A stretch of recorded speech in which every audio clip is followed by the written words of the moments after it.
പ്രിയമുള്ളവരെ, ഇന്ന് വലിയ നോമ്പിൽ 27-ാം ദിനം.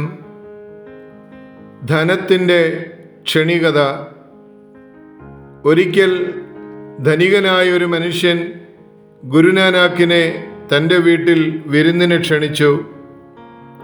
സംഭാഷണമധ്യേ താനാണ് ഈ ലോകത്തിലെ ഏറ്റവും വലിയ കേമനെന്നും തൻ്റെ പണം കൊണ്ട് എന്തും സാധിക്കുമെന്ന മട്ടിൽ അയാൾ ഗുരുനാനാക്കിനോട് സംസാരിച്ചു. ഗുരുജി പറഞ്ഞാലും എൻ്റെ പണം കൊണ്ട് ഗുരുജി പറയുന്ന ഏത് കാര്യവും ഞാൻ സാധിച്ചു തരും, ഉറപ്പ് എന്നയാൾ പറഞ്ഞു. അല്പനേരത്തെ മൗനത്തിന് ശേഷം ഗുരുനാനാക്ക് ഒരു മൊട്ടുസൂചി ആ ധനികന് നൽകിയതിന് ശേഷം പറഞ്ഞു, നീ സ്വർഗത്തിൽ വരുമ്പോൾ ഈ സൂചി എനിക്ക് കൊണ്ടുവന്ന് തരണം.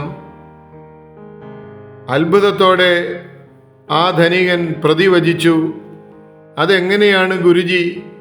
അങ്ങോട്ട് ഒന്നും കൊണ്ടുപോകാൻ പറ്റില്ലല്ലോ.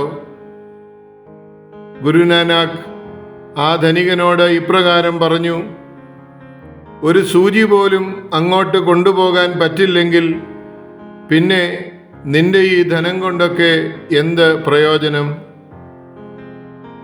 ഗുരുവിൻ്റെ സംസാരത്തിലെ സൂചന ആ ധനികൻ മനസ്സിലാക്കി.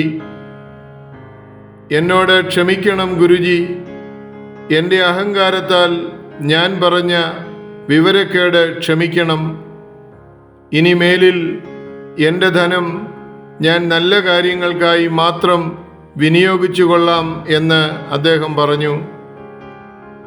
ധനവും അഹന്തയും ഉപേക്ഷിച്ച് ആ ധനികൻ ഒരു നല്ല ഭക്തനായി മാറിയെന്നാണ് തുടർന്നുള്ള ചരിത്രം പറയുന്നത്. ധനം പെരുകുമ്പോൾ, സുഖം വർദ്ധിക്കുമ്പോൾ, പ്രശസ്തി വർദ്ധിക്കുമ്പോൾ, സൗന്ദര്യം കൂടുമ്പോൾ അതിൽ മാത്രം ശ്രദ്ധ കേന്ദ്രീകരിക്കരുത്.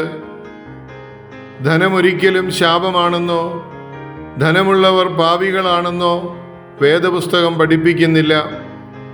എന്നാൽ ധനത്തിൻ്റെ ശരിയായ വിനിയോഗം ക്രിസ്തീയ കാര്യവിചാരകത്വത്തിൻ്റെ ഭാഗമാണെന്ന് തിരുവചനം നമ്മെ പഠിപ്പിക്കുന്നു.